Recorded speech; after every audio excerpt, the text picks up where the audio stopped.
Hari ini diprediksi jadi puncak arus mudik Lebaran Idul Fitri 2022. Berbagai cara telah dilakukan oleh kepolisian, jasa marga maupun Kementerian Perhubungan untuk meminimalisir kepadatan arus lalu lintas khususnya di wilayah Jawa Tengah. Dan sore ini saya akan berbincang dengan Direktur Lalu Lintas Polda Jawa Tengah Kombes Pol Agus Suryo Nugroho. Halo, selamat sore Pak Agus, apa kabar Pak Agus? Selamat sore, Assalamualaikum. Saya buka masker saja ya. Baik Pak Agus, silakan Pak Agus. Pak Agus, ini berbicara soal apa yang sudah dilakukan oleh khususnya pihak kepolisian. Bagaimana hasil evaluasi dan pantauan kepolisian terkait rekayasa lalu lintas khususnya di ruas tol Trans Jawa? Baik, saya awali dengan salam presisi ya. Polda Jawa Tengah dan jajaran dan stakeholder telah melaksanakan operasi ketupat dan cara bertindak teknik dan taktis khususnya arus mudik sudah dilakukan. Salah satunya adalah one way. Arus lalu lintas kendaraan yang mulai tanjakan Tembalang, Pak Agus. Pak Agus bisa mendengarkan suara saya? Pak Agus, mohon untuk HT-nya dimatikan ataupun di-mute. Saya jelas. Mohon HT-nya untuk dimatikan ataupun di-mute dulu, Pak Agus. HT, mati ini mati. Nah, ya. Oke. Nah, Pak Agus, ini soal adanya dinamika arus lalu lintas kendaraan mulai tanjakan Tembalang hingga kilometer 429. Ini antisipasi yang dilakukannya oleh pihak kepolisian ini seperti apa, Pak? Baik, terima kasih ya. Ini one way hari yang ketiga. Tentunya hari pertama kita evaluasi, hari kedua juga kita evaluasi. Maka dari itu setelah one way, 2 jalur dari Jakarta masuk ke Jawa Tengah melalui gate tol Kali Kangkung. Tentunya setelah dari gate tol Kali Kangkung ada exit Kerapia masuk kota Semarang.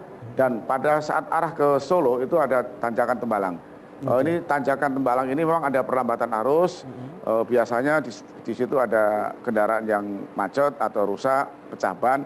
Namun demikian Polda Jawa Tengah sudah punya tim urai ya. Tim urai itu tim yang kolaborasi dengan jasa marga termasuk dinas kesehatan, sehingga ketika terjadi perlambatan, jadi tim urai segera melakukan upaya-upaya membuat rekayasa lalu lintas, terutama mengevakuasi daripada kemungkinan diakibatkan karena kendaraan yang rusak.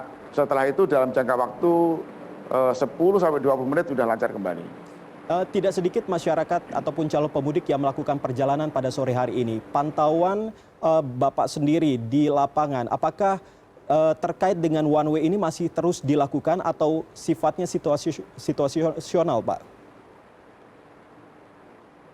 Kalau one way ini kan sudah ada surat keputusan bersama ya dari Direktur Dirjen Hubdat, Kakor Lantas dan Bina Marga selama tanggal 28, 29, 30 dan tanggal 1. Itu rencananya. Hari ketiga ini masih cukup ramai lonjakan arus dari Jakarta, sehingga one way nasional yang dari Kali Kangkung untuk Semarang, Polda Jawa Tengah kita perpanjang lagi one way lokal sampai Banyumanik sampai kilometer 442. Ini tentunya dalam rangka mengurai supaya tidak terjadi kepadatan. Jadi arusnya lancar sampai menuju ke tujuan terutama Solo, Jawa Timur dan sekitarnya. Oke, kalau dikatakan sampai tanggal 30 berarti besok itu ketika tanggal 1 apakah one way ini akan dihentikan atau tetap akan melihat kondisinya juga, Pak? Suaranya hilang. Pak Agus? Ini berbicara soal masa berlaku one way ini yang sampai tanggal 30. Apakah tanggal 1 besok one way ini apakah masih tetap diberlakukan atau justru akan dihentikan? Apa karena Pak Agus? Halo. Pak Agus, kalau misalnya masih mendengarkan suara saya. Putus, ya. Oke. Seperti kami terkendala komunikasi. Masih, ya. Baik, Pak Agus. Bisa mendengarkan suara saya kembali ya Pak Agus ya? Oke. Pak Agus, ini berbicara soal one way ini Pak. Ini kan diberlakukan seperti yang sudah diberlakukan oleh ataupun dikeluarkan surat keputusan oleh Kemenhub. Dikatakan bahwa sampai tanggal 30. Apakah tanggal 1 besok ini mungkin saja masih akan tetap diberlakukan atau justru benar-benar akan dihentikan pada hari ini? Kita akan melihat situasi arus lalu lintas. Ketika bangkitan lalu lintas dari Jakarta, dari Jawa Barat cukup tinggi, tentunya bisa juga dilakukan.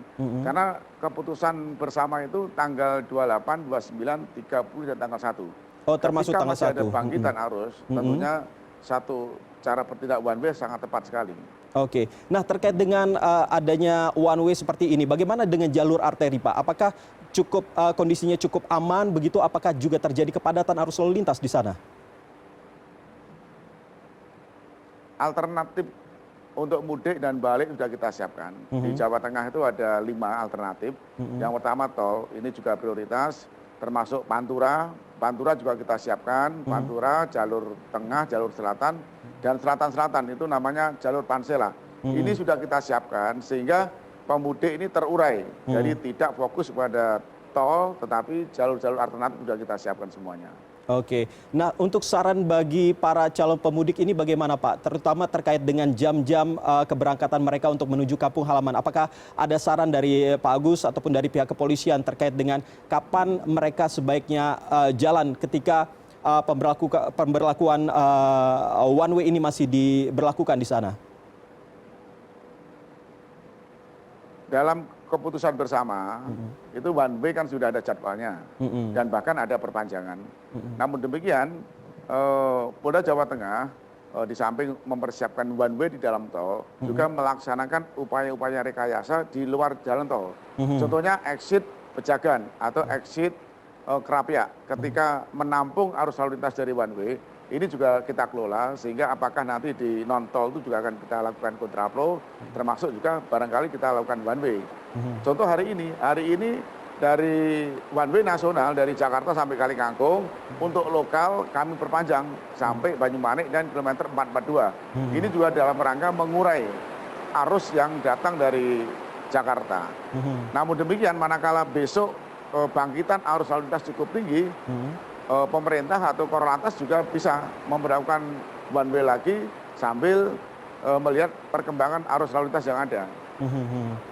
Tapi kalau berbicara soal arus balik sendiri bagaimana nanti Pak? Karena mengingat bahwa ada kemungkinan besar ini untuk arus balik para pemudik ini akan berlangsung secara bersamaan. Apakah sudah diantisipasi juga oleh pihak kepolisian?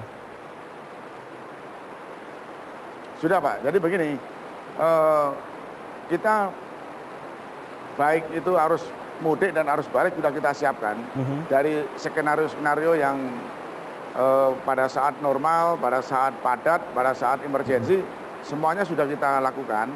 Untuk arus balik sudah ada, arus balik tanggal 6. Tanggal 6 itu pemerintah juga akan melakukan one way, dan bahkan di sana juga paralel dengan ganjil genap, tanggal 7 dan tanggal 8, itu arus balik juga akan diberlakukan. Bukan dari startnya dari Kali Kangkung, nanti Polda Jawa Tengah dengan stakeholder nanti akan mundurkan lagi, mungkin dari Banyumanik atau dari Bawen, karena bangkitan arus itu kita lihat pada saat tanggal 6 apakah arus mudik itu arus balik itu sama-sama, sehingga nanti pada saat menentukan start one way-nya nanti kita putuskan pada tanggal 6 itu. Baik, berarti tetap ada kontraflow dan juga ganjil genap yang akan diberlakukan. Baik, itu tadi Kombes Pol Agus Suryo Nugroho, Direktur Lalu Lintas Polda Jawa Tengah. Terima kasih Pak sudah berbincang dengan kami sore hari ini. Baik, terima kasih. Salam presisi.